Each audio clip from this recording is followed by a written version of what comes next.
Pienso que vamos a iniciar nuestro evento. Otra vez, bienvenidos a todos a nuestro inicio de nuestra serie RAN. Este enfoque se dará para poder conversar en detalle las normativas implementadas por la Comisión del Mercado Financiero, enfocándonos específicamente en los RANs hacia la seguridad de información y ciberseguridad. Hoy día vamos a hablar específicamente sobre la RAN 2010, ya que hoy marca el inicio de las nuevas normativas para el sector financiero. Vamos a dar nuestro inicio y quiero introducirles a ustedes a Miguel Rosales, nuestro gerente general de Adaptive Security. Miguel será nuestro orador principal y también va a estar tomando consultas que puedan tener sobre los temas. En cualquier momento, si tienen alguna consulta o quieren hacer una pregunta, les invitamos que utilicen la habilidad de poder teclar sus preguntas y así Miguel puede revisarlas al fin de su presentación.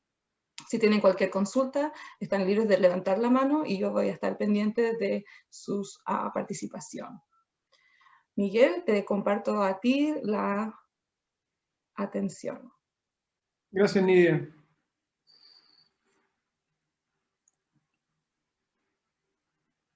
Nidia, por la introducción y la presentación. Bienvenidos también a los que nos están acompañando en esta tarde para volver a repasar la RAN 2010 que, como muchos sabrán, entra en vigencia el día de hoy. Esta RAN está principalmente orientada a todas las entidades que están siendo reguladas por la RAN, específicamente los bancos y las instituciones de medios de pago. La agenda para esta tarde es básicamente la revisión y el contexto, en donde describiremos los componentes esenciales y haremos algunas referencias en torno a esta RAN. Veremos cuáles son los 4 aspectos fundamentales que la componen y los desafíos que ella nos plantea, siendo este el tema principal de esta tarde para entrar ya de lleno en todo lo que es la aplicación y la evaluación también de esta nueva RAN por parte de la CMF. Los conceptos de seguridad de la información y ciberseguridad no son nuevos dentro de lo que la CMF evalúa. Ya lo veíamos que en el año 2016, en el mes de enero, se introduce dentro de la recuperación actualizada de normas, en su capítulo 29, la gestión y continuidad del negocio, aspectos esenciales en relación a lo que guarda relación con gestión de la continuidad, un aspecto importante, ¿cierto?, dentro de la seguridad de la información, principalmente enfocado a todo lo que es disponibilidad en relación a la continuidad del negocio. Para enero del 2018 se introdujo también el capítulo 28, que habla de la información de los incidentes de seguridad, en donde se establece un periodo no superior a los 30 minutos, en donde las entidades están mandatadas a poder informar frente a cualquier incidente de seguridad que éstas sufran, siendo necesario informar en cualquier instante de tiempo, las 24 horas del día, ¿cierto?, o 365 días del año, aquellos incidentes que afecten principalmente su operación y que afecten también los servicios de cara a los clientes. En el año 2018 también, en el mismo mes, se introduce el capítulo 1.13 en todo lo que es clasificación y gestión de solvencia, aspectos esenciales también para la seguridad de la información en relación a las entidades para que éstas puedan también atender esos requerimientos. En diciembre del año 2019 se introduce el capítulo 27, que habla precisamente de la externalización de servicios de terceros, ¿cierto?, en donde ya no solamente se le exige a las entidades preocuparse de la seguridad de sus propias redes, de sus propios sistemas, sino que también velar por la seguridad que ofrecen cada uno de sus proveedores al momento de poder externalizar los servicios. Haremos un capítulo especial en nuestra serie de webinars relacionados a externalización de servicios, principalmente la seguridad de nuestros proveedores en el mes de diciembre. Entiendo que va a ser por ahí por el 15 o fines de la primera quincena o principios de la segunda, en donde vamos a estar hablando específicamente de la seguridad en la externalización de servicios. Y en relación al tema que nos convoca hoy día, en julio de este año, la CMF instruyó, ¿cierto?, en esta capítulo 2010, todo lo que guarda relación con seguridad de la información y ciberseguridad, entrando en vigencia, ¿no es cierto?, el día de hoy, para todas las entidades, ¿cierto?, y medios de pago dentro del país. Pues bien, ¿de qué se compone esta recopilación actualizada de normas, o lo que se conoce más bien como la RAN, en su capítulo 2010? Una serie de disposiciones basadas en buenas prácticas que deben ser consideradas como los lineamientos mínimos, ¿no es cierto?, que debe cumplir cada entidad en relación a seguridad de la información y ciberseguridad. Por tanto, esto viene a complementar una serie de otros aspectos, como por ejemplo la Política Nacional de Ciberseguridad, que nació en el año 2017, justo después del incidente que muchos recordarán del Banco de Chile. Nace esta Política Nacional de Ciberseguridad, conjunto con otro rol que se conoció en ese minuto como el SAR de la ciberseguridad, ¿cierto? Viene a complementar también la protección de datos personales, que es básicamente una modificación a la ley 19.628, otra modificación a la ley 19.223 que guarda relación con delitos informáticos, y lo que está todavía pendiente de discusión y de revisión por parte del Congreso, que es este marco, o esta ley marco de ciberseguridad. Todas estas disposiciones se vienen a complementar también en este capítulo de la normativa 2010, la cual también introduce un conjunto de controles en diferentes ámbitos. Ámbitos que guardan relación con el rol del directorio en todo lo que tiene que ver con la aprobación de la estrategia y autorización presupuestaria suficiente para atender los riesgos emanados del análisis de riesgo de la seguridad de la información y ciberseguridad. Tiene que ver también con los procesos de gestión de riesgo de seguridad de la información y ciberseguridad. Esto es principalmente enfocado a gestión de seguridad de la información, gestión de riesgo, ¿no es cierto?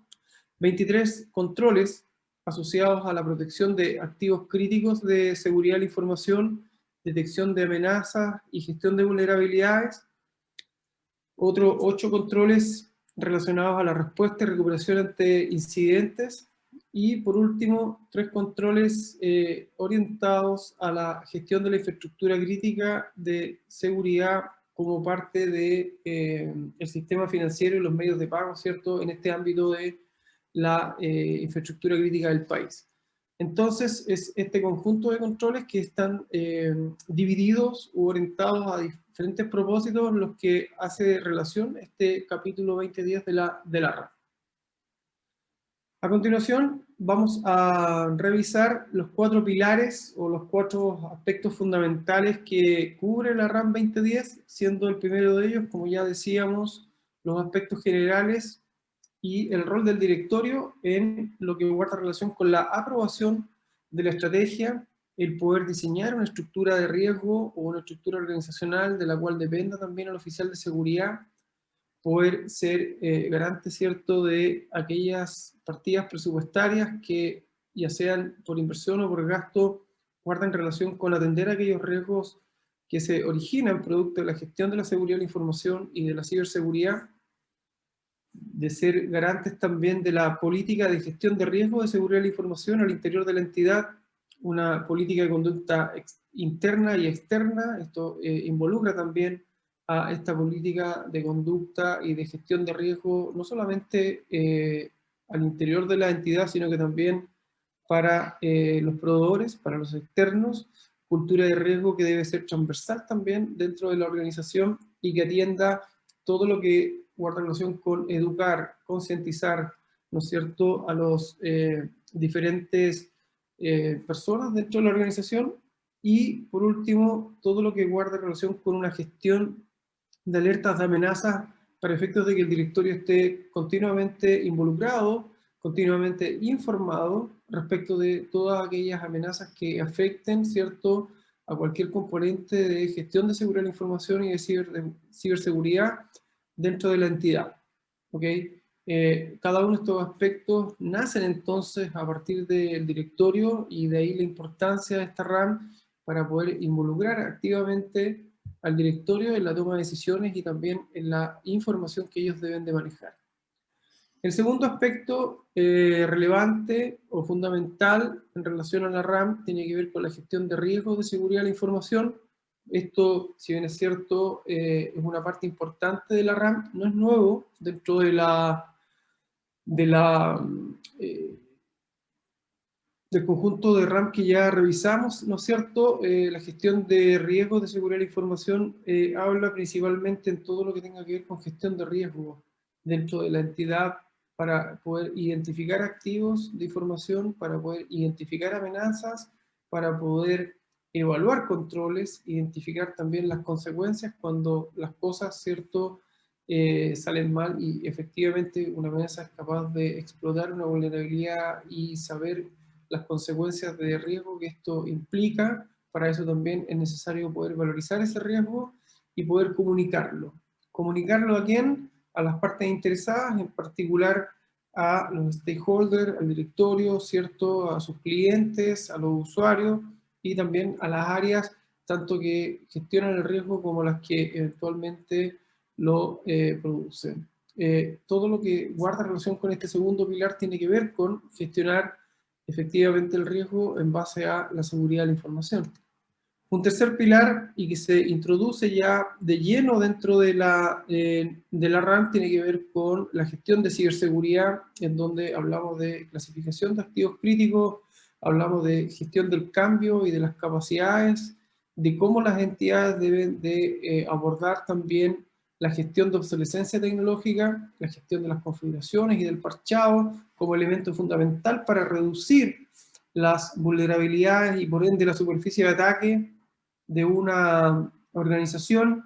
Habla también de cómo protegemos los diferentes elementos dentro de la red, aspectos de segmentación, ¿no es cierto?, en las redes, de los diferentes ambientes, de los diferentes entornos, son cosas que pide también la RAM 2010, un monitoreo, un servicio de monitoreo continuo, ya sea interno o externo.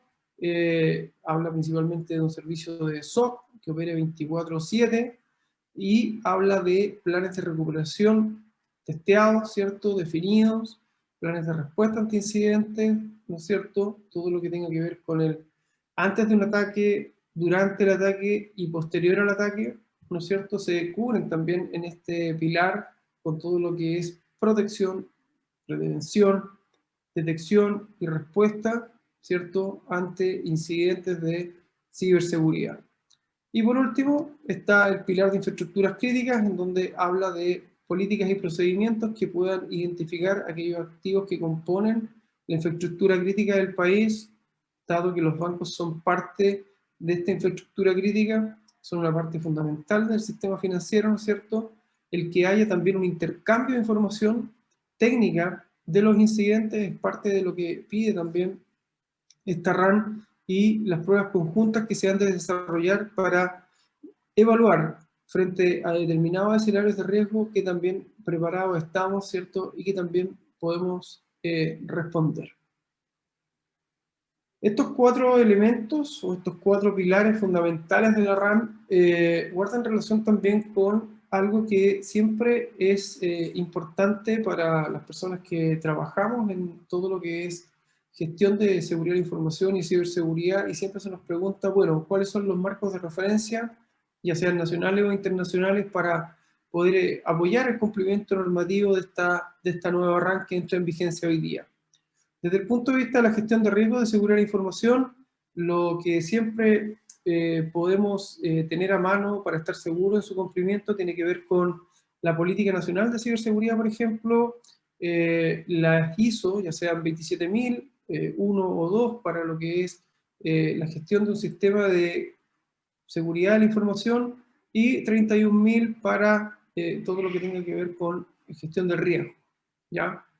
En el ámbito de seguridad, perdón, en el ámbito de la gestión de ciberseguridad, las referencias nacionales o internacionales que podemos tomar acá tienen que ver con herramientas tales como una ISO 22301 para lo que es respuesta a incidentes, los controles CIS lo que antes se conocía como los controles SANS, ¿cierto? Son 20 controles que se dividen en higiénicos, fundacionales, ¿cierto?, y evolucionados en términos de poder ver cómo yo voy de alguna u otra manera implementando estos controles con un nivel de madurez distinto.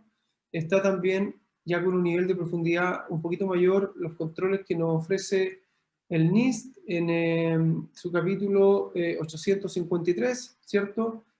Una serie de controles específicos para poder abordar la ciberseguridad, ¿no es cierto? Está también el Cyber Security Framework del NIST, que nace al alero de un mandato especial que dio el presidente Obama, ¿cierto? Para poder responder a cada una de las instancias de gestión y de supervisión para los estamentos estatales en Estados Unidos, en donde se da este marco de un framework, ¿cierto? El Cyber Security Framework, que hoy día muchas empresas también lo están utilizando, ¿cierto? En donde se habla de evaluar, de responder, de recuperar, ¿cierto? De poder identificar cada uno de los riesgos.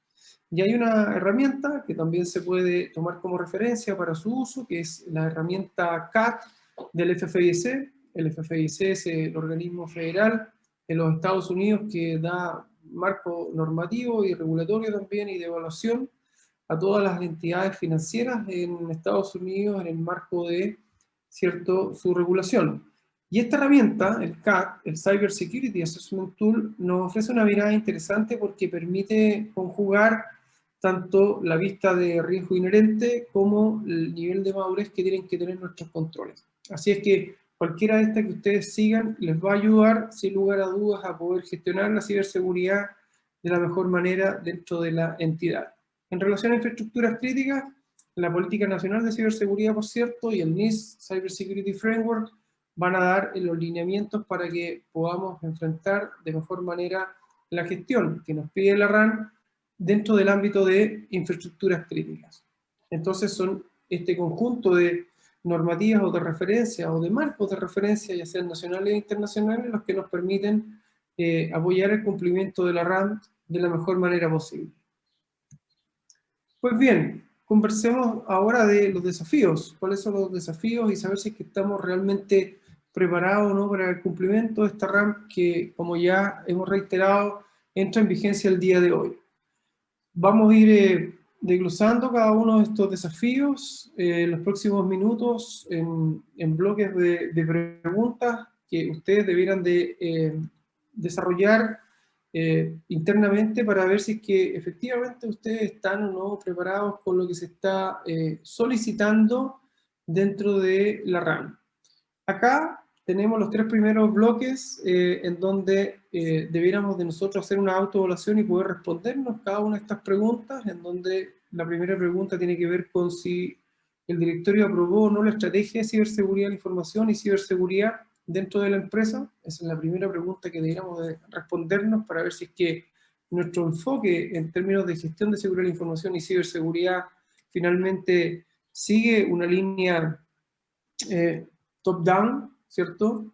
La segunda podría ser si es que la organización cuenta con los recursos presupuestarios suficientes para poder mitigar los riesgos que se han levantado como parte de la gestión de riesgos, ¿vale? Probablemente muchas organizaciones, y no necesariamente los bancos, sino que otras, si es que quisieran hacer un símil o un paralelo a esta revisión, probablemente sería la primera pregunta que ustedes podrían responder, ¿no? Porque probablemente muchas de las instancias, muchas de las iniciativas llegan finalmente al directorio para evaluar estas partidas presupuestarias. Y es acá en donde generalmente está puesto el foco desde el directorio. Claro, estos puntos son súper buenos, Miguel. Y en tu experiencia, en la pregunta número 1, ¿a veces es bien claro definir esa estrategia o han tenido algunas organizaciones dificultad en poder identificar eso? Diría yo que hasta antes de esto, si bien es cierto, en lo que es las entidades bancarias o los sistemas de medios de pago, el directorio siempre ha estado bastante involucrado y cada vez se ha ido involucrando aún más en la definición de la estrategia. Creo yo que es en la segunda pregunta en donde por lo general los directorios han tenido mayor participación en términos de evaluación de recursos o partidas presupuestarias pero en la definición de la estrategia también se han ido involucrando cada vez más, pero resulta ser que hoy día esto ya no es un deseable, sino que es uno de los lineamientos, como bien decíamos, mínimos dentro de la RAM, el que el directorio se involucre en aprobar, ¿cierto?, esta estrategia. Generalmente lo que estábamos muy acostumbrados a ver era que el directorio o algún organismo similar dentro de la empresa aprobara las políticas de seguridad, por ejemplo, la política general de seguridad de la información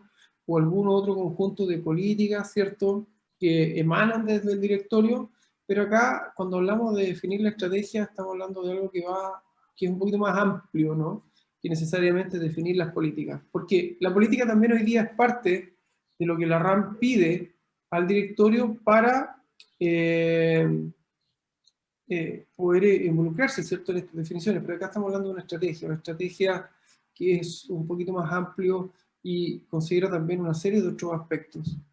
Correcto. Una tercera pregunta podría ser también si es que el directorio ha definido esta estructura adecuada para gestionar la seguridad de la información y la ciberseguridad.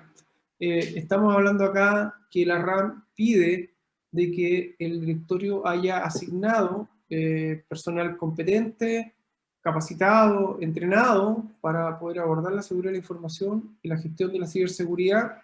Habla también de poder generar un área que gestione el riesgo, ¿cierto?, que tenga una estructura adecuada y que no emane de las áreas que generan el riesgo, ¿no es cierto? Vale decir, con esto lo que se busca es que no dependa del gerente de TI, por ejemplo, el oficial de seguridad. Lo que tenemos que tener acá es una estructura totalmente separada, como área que gestiona, ¿cierto?, la seguridad de la información y la ciberseguridad, y que es independiente de las áreas que generan riesgo. ¿Okay? Perfecto.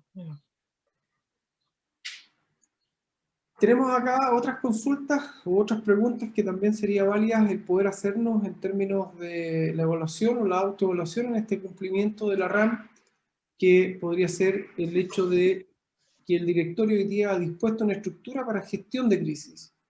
Cuando hablamos de gestión de crisis, estamos hablando de aspectos distintos a lo que podría ser una política o un plan de continuidad de negocio o un plan de recuperación ante desastres. Cuando hablamos de gestionar crisis, estamos hablando en realidad de aspectos distintos, como los que ya hemos visto durante este año, por ejemplo. Claro, ciertamente la pandemia nos puso en una situación de gestión de crisis, en donde algo que probablemente tenía muy poca probabilidad de ocurrencia, y seguramente si es que revisamos todos los planes de continuidad o los planes de recuperación ante algún desastre, en ninguno de ellos estaba el caso de una pandemia. Generalmente uno los ve en la literatura o en los libros, ¿cierto?, que es algo que pudiese ocurrir, pero que la probabilidad de ocurrencia es bastante baja, por lo tanto no era algo que teníamos muy cerca en el radar. Sí teníamos otros aspectos como, por ejemplo, la infección por malware, el ataque frente a alguna denegación de servicios, pero una pandemia era como algo que era un poquito más difícil de que pudiéramos vivir. Pero bueno, ya estamos en contexto, ya lo vivimos, ya estamos en ese proceso todavía, ¿cierto? Entonces, cuando hablamos de gestión de crisis, hablamos de una serie de elementos que son importantes poder tener en consideración, y parte de eso tiene que ver con tener un plan, comunicarlo, ¿cierto? Saber cómo operar dentro de esta comunicación, no solamente al interior de la empresa o de la institución, sino que poder comunicarnos también con nuestros clientes, con nuestros stakeholders, con nuestros proveedores, con nuestros partners, ¿no es cierto?, con los medios de comunicación, etcétera. Y ahí es donde la empresa también debe tener esta estructura para gestionar de mejor manera estas crisis. Hemos visto en estas últimas semanas también algunas empresas que han tenido que gestionar algunas crisis, como por ejemplo infecciones de ransomware en distintas industrias, ¿no es cierto? Ahí también estamos hablando de un plan de comunicación, un plan de recuperación para gestionar este tipo de situaciones. La segunda pregunta de este slide guarda relación con el poder tener indicadores y métricas adecuadas para visibilizar la gestión del riesgo y el cumplimiento normativo. Algo que pide hoy día la normativa es que el directorio esté debidamente informado.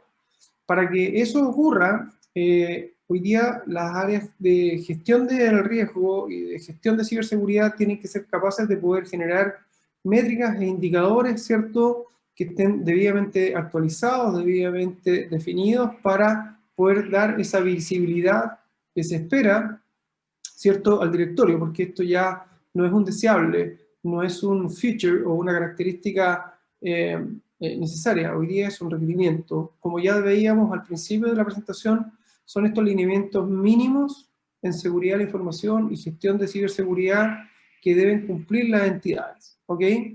Desde ese punto de vista, entonces, el directorio también debe asegurarse de que exista una adecuada gestión sobre sus proveedores, ¿cierto? Hoy día no solamente lo va a tocar la RAM 27, sino que también va a estar inserto dentro de esta nueva RAM, de la 2010, la gestión de los proveedores. Cómo estamos haciendo un seguimiento de la seguridad o la gestión que ellos implementan y que esa seguridad o esa gestión, ¿cierto?, de seguridad de la información y ciberseguridad no impacte negativamente en todas las acciones que yo estoy tomando como entidad para efectos de mi resguardo, ¿cierto?, mi salvaguarda y la gestión que yo estoy haciendo en este ámbito.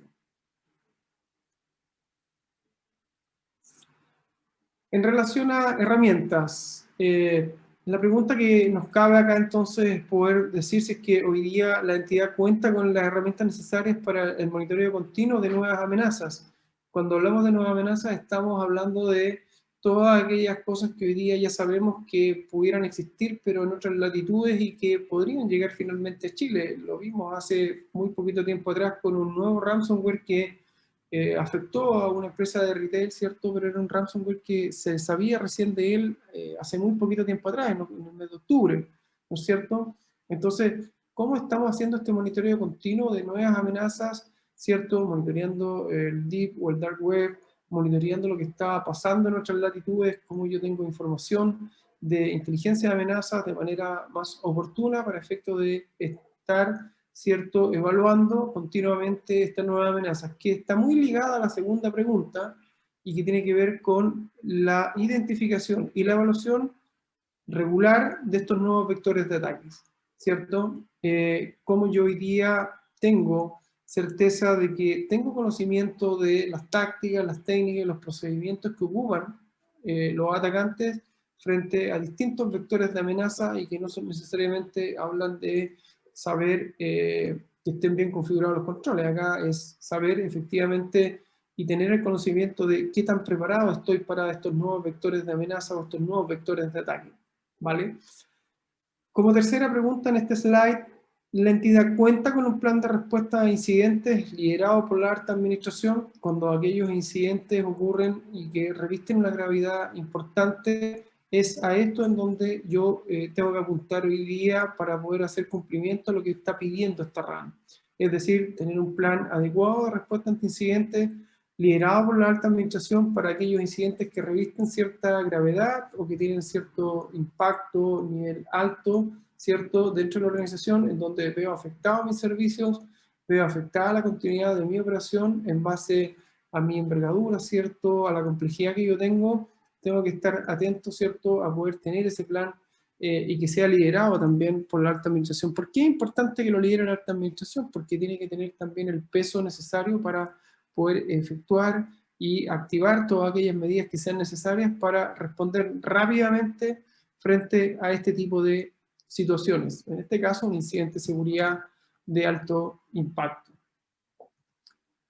El directorio aprobó el plan de concientización de seguridad de la información y de ciberseguridad. Recuerden que hablábamos de que el directorio es necesariamente o tiene que dar garantías de que existe una cultura de riesgo, de que existe hoy día una cultura de riesgo dentro de la organización, pero que sea transversal, que involucre también parte de esto a los proveedores, como ya decíamos. Entonces, ¿se aprobó hoy día ese plan de concientización o en realidad todos los esfuerzos de concientización de educación de los usuarios se realiza solamente en Santiago, o estamos llevando esto a todos los rincones de la organización, ¿cierto? Contamos hoy día con un inventario de activos que componen esta infraestructura crítica dentro de la organización o dentro de la industria financiera. Es ahí en donde hoy día tienen que estar puestos con mayor énfasis, ¿no es cierto? Y como siempre lo ha sido, la gestión del inventario. Cuando hablamos de inventario, hablamos del inventario del hardware, del software, hablamos del inventario de los activos críticos de seguridad, hablamos del inventario también de los usuarios con privilegios, hablamos del inventario de nuestros proveedores, del inventario de la conectividad, ¿cierto? Saber por dónde se conectan mis usuarios, por dónde se conectan mis proveedores con mi infraestructura, ya lo veíamos también como parte de los requerimientos, la segmentación de las redes, ¿cierto? La separación de estos ambientes. Entonces, a ese tipo de inventarios es donde tenemos hoy día que apuntar. No basta con tener una CMDB en donde yo llevo un registro, ¿cierto? Bueno o malo o regular, da lo mismo, pero una CMDB en donde esté un registro de esta infraestructura. No, acá lo que estamos hablando es tener un inventario de estos activos que componen esta infraestructura crítica. Tercero, realizar estos ejercicios para evaluar determinados escenarios de riesgo. Estamos hoy día poniéndonos sobre conocimiento aquellos vectores o aquellas nuevas amenazas y cómo nos podrían impactar. Estamos haciendo un buen ejercicio de escenarios de riesgo que nos permita entender muy bien de qué cosas estamos preparados frente a un tipo de incidente y de qué cosas no lo estamos, cómo opera hoy día este plan de recuperación ante desastres, cómo opera hoy día esta respuesta, este plan de comunicación al interior de la organización, ¿cierto? Son cosas que nos pide también esta RAM 2010. Finalmente, quisiera dejar abrir un poco las preguntas que tengan también las personas que nos acompañan, o si tenemos, Nidia, alguna otra pregunta que hayamos recibido para que la podamos ir desarrollando como parte de esta interacción también con los usuarios.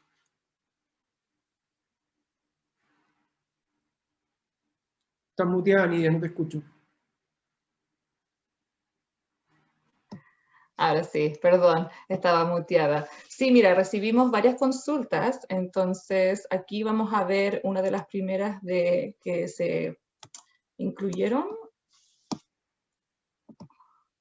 La primera sería, en primera instancia, ¿esta normativa aplica solo a entidades financieras? Esa es una pregunta muy común.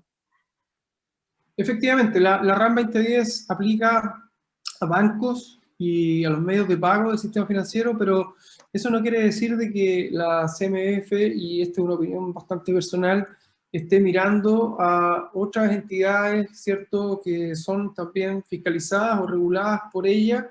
Me refiero principalmente a compañías de seguro, a corredores de bolsa, ¿cierto?, a todo lo que compone hoy día el mercado financiero. Pero sí, efectivamente, la pregunta es que en esta primera instancia esto aplica específicamente a los bancos y a las empresas de medios de pago del país.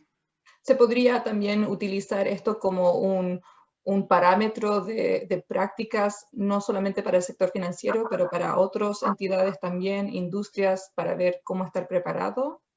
Por cierto, lo mismo ocurre hoy día con otras normativas u otros frameworks u otros estándares, como por ejemplo el Cyber Security Framework del NIST, que en esencia fue desarrollado en los Estados Unidos para organismos federales que están relacionados con infraestructuras críticas del país. Pero eso se ha ido extrapolando y tomando como referencia para una serie de otras industrias, ¿cierto? Y hay muchas empresas hoy día de diferentes mercados que toman esa referencia del NIST, del Cyber Security Framework, para también tener un punto de referencia, ¿no? Entonces Claro. yo creo que en este caso la 2010 también podría ser este punto de referencia normativo para otras industrias o incluso otras empresas que también son parte del mercado financiero.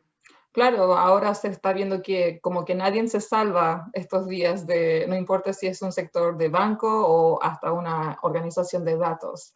Aquí la pregunta es, no me quedó claro, ¿de qué deben depender el oficial de seguridad? Bueno, la RAM 2010 es bastante clara cuando señala de que el directorio deberá generar una estructura de riesgo independiente de las estructuras que generan riesgo. Esto quiere decir de que de esa estructura de riesgo también debe depender este rol, el rol del oficial de seguridad. Esa es una práctica bastante ya habitual en los bancos, eso es así, ocurre de esta manera, solamente lo que yo veo es que acá se busca reforzar el concepto, ¿no es cierto?, y sentar acá de nuevo esta buena práctica en donde el oficial de seguridad no dependa de las áreas que generan riesgo, sino que dependa de una área que está mandatada a gestionar el riesgo y a gestionar la ciberseguridad también. Entonces ahora puede ser que veamos más como jefes de ciberseguridad o jefes de seguros. De ciberseguridad, sí, es básicamente lo que se está buscando acá es tener una división también entre lo que es seguridad de la información o la gestión de la seguridad de la información, que es más orientada a la gestión de confidencialidad, disponibilidad, integridad, ¿no es cierto?, en esta triada, todo lo que tenga que ver con gestión de riesgo, evaluación, ¿cierto?, etcétera. Pero también ahora nace esta componente de, que no es nuevo, viene ya hace algunos años, de la componente de ciberseguridad, en donde hay un responsable también de la ciberseguridad, que es básicamente temas tecnológicos o de controles tecnológicos que buscan principalmente orientarse a todo lo que es la prevención, detección, ¿cierto?, y recuperación frente a incidentes de ciberseguridad. Perfecto. Y faltó en la RAN 2010 profundizar con el trabajo remoto. Mira, es un tema que lo vimos también dentro de las preguntas, de las cosas que hemos venido conversando con clientes. Si bien es cierto, no hay un capítulo específico dentro de los controles de ciberseguridad para lo que es el trabajo remoto. Por cierto que hoy día las condiciones han cambiado y todo lo que veíamos desde el punto de vista de las exigencias de los controles que pide la normativa, ¿cierto?, la RAN, hoy día van a tener que extrapolarse o extenderse hacia el trabajo remoto, ¿ya? Todo lo que nosotros estábamos pensando poder realizar, pensando en que el usuario iba a estar en las oficinas, hoy día hay que pensarlo ya con un usuario que va a estar trabajando en una modalidad de trabajo remoto, ya sea en una modalidad híbrida, en donde va a estar en su casa unos días, va a estar en la oficina, o ya vemos que algunas empresas, pero no es el caso obviamente de los bancos, pero ya vemos que algunas empresas finalmente tomaron el camino de hacer todo de manera virtual o de manera remota, Claro. ¿vale? Si bien es cierto, no tenemos todavía certeza y de eso a lo mejor dependerá mucho de lo de la vacuna para el virus, ¿no? Es ver bien cuánto tiempo se va a prolongar esto. Entonces yo creo que hay muchas empresas que hoy día ya están pensando o repensando sus controles para efectos de que estos sean tan efectivos, ya sea que el usuario esté en las instalaciones del banco o esté trabajando de manera remota.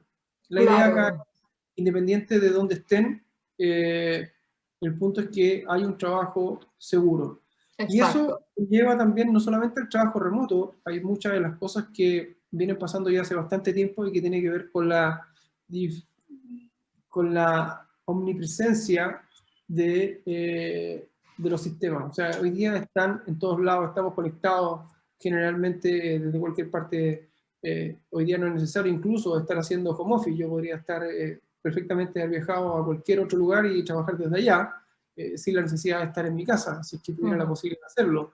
O ya no tenemos tampoco ambientes necesariamente que están dentro de un data center, hoy día están en el cloud, ¿cierto? Entonces, esa omnicanalidad que probablemente apuntan mucho también los bancos hoy día lo están viviendo ellos internamente desde el punto de vista de sus usuarios. O sea, el punto de contacto hoy día es por cualquier dispositivo, por cualquier medio, por cualquier canal. Y eso hay que asegurarlo. Eso es donde hoy día están los desafíos de seguridad.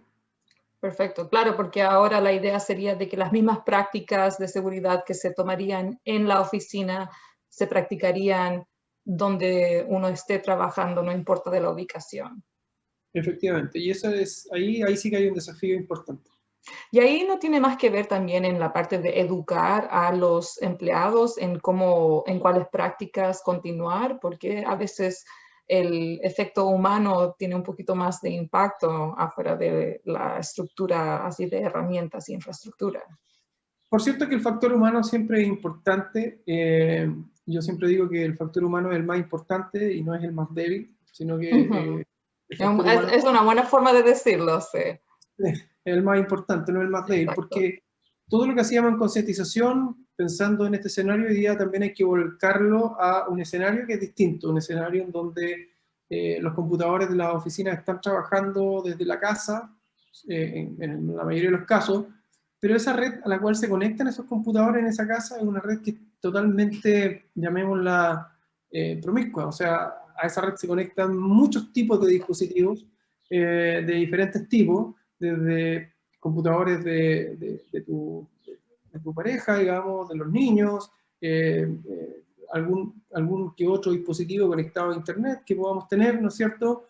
Pero no por eso que yo comparta el medio voy a estar teniendo una sensación de seguridad. Si estoy trabajando en mi casa estoy seguro, más que si estuviera no. O sea, acá también corro los mismos tipos de riesgo.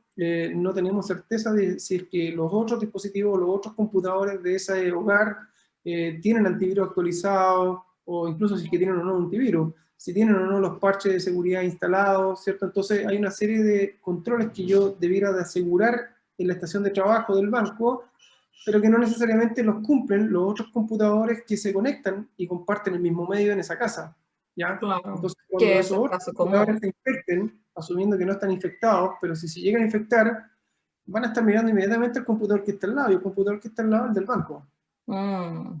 el del Entonces trabajo. igual uno tiene que Ese aplicar computador ese es tipo. ¿Perdón? Ese computador es el que tenemos que hoy día dejarlo a resguardo, porque no nos podemos hacer cargo de todos los otros computadores con los cuales comparte el medio o comparte esa Mm. conexión a internet. Perfecto, claro, porque ese es el típico caso que ahora vemos ahora. Está una persona conectada, luego los otros están en Zoom clases y otras personas están haciendo sus otras administraciones. Entonces, Y se aplicando nota ese también tipo mucho de rigor mm, hacia la red doméstica, también garantiza o minimiza el riesgo de la computadora del empleado, ¿verdad? efectivamente. Perfecto. Ahora tenemos otra. En el contexto de la seguridad física, ¿cómo se debería enfrentar en un ambiente de teletrabajo el procesamiento de información que ocurre en los hogares de los trabajadores? Un poquito más continuando de la pregunta anterior. Sí, el tema de la seguridad física, por lo general, con los dispositivos que se ocupan hoy día en la casa, guarda en relación a los mismos mecanismos o elementos que de repente utilizábamos en la oficina, no sé, el candado para el notebook, o dejar la oficina cerrada, ¿cierto? El control de acceso. Esas cosas ya es más difícil de controlar dentro de la casa, ¿cierto? Probablemente nadie deja su computador amarrado a la pata de la mesa o de su escritorio en su casa, si es que lo tiene, ¿cierto? Probablemente no corre o no se ejecuta mucho también esto de bloquear su estación de trabajo si es que se paran a hacer otra cosa, ¿cierto? Se ha escuchado mucho también esto de muchos usuarios que por ahí comparten su computador con los niños, o de repente se averió y hay que usar otro computador que es compartido. Entonces, hay una serie de implicancias ahí que tienen que ver con esto de la seguridad física que, si bien es cierto, en algún minuto lo hacíamos cuando estábamos en un ambiente de oficina, esto que te decía de computador que esté bloqueado, o tener áreas de acceso restringidas donde se maneja información importante, el control de acceso que había en la puerta de la oficina, o entrar mismo al edificio, esas cosas ya hoy día no están. ¿Ya? Claro. Muchas de esas cosas siguen existiendo en los data centers para todos los equipos que están ahí en el on-premise, o incluso en la nube también, ¿cierto? Que ofrecen más seguridad, pero el dispositivo final, el dispositivo que ocupa la persona que hace su trabajo para el banco, que está en su casa, no cuenta con ninguna seguridad física, digamos. O sea, ¿y cuáles son los aspectos que hay que considerar ahí? Un poco lo que decías tú, concientizar nuevamente al usuario, recordarle al usuario las buenas prácticas de que debe bloquear su computador, de que no debe compartir su computador, no debe compartir sus contraseñas, tratar de tener un acceso Wi-Fi seguro, de alguna u otra manera. Nosotros establecimos en Adaptive Security una política de 5 pasos o 5 recomendaciones en donde hablamos de la seguridad del teletrabajo, ¿ya? Hablamos de aquellos mecanismos que nos permiten operar de manera lo más segura posible dentro de, el teletrabajo. Y hablábamos de estas cosas, de, por ejemplo, la seguridad parte por la contraseña, parte por mantener el equipo actualizado, por asegurarse de que la clave del Wi-Fi es segura, ¿cierto? De que estás también compartiendo un medio con otros computadores que tienen también ciertos niveles de seguridad mínimos.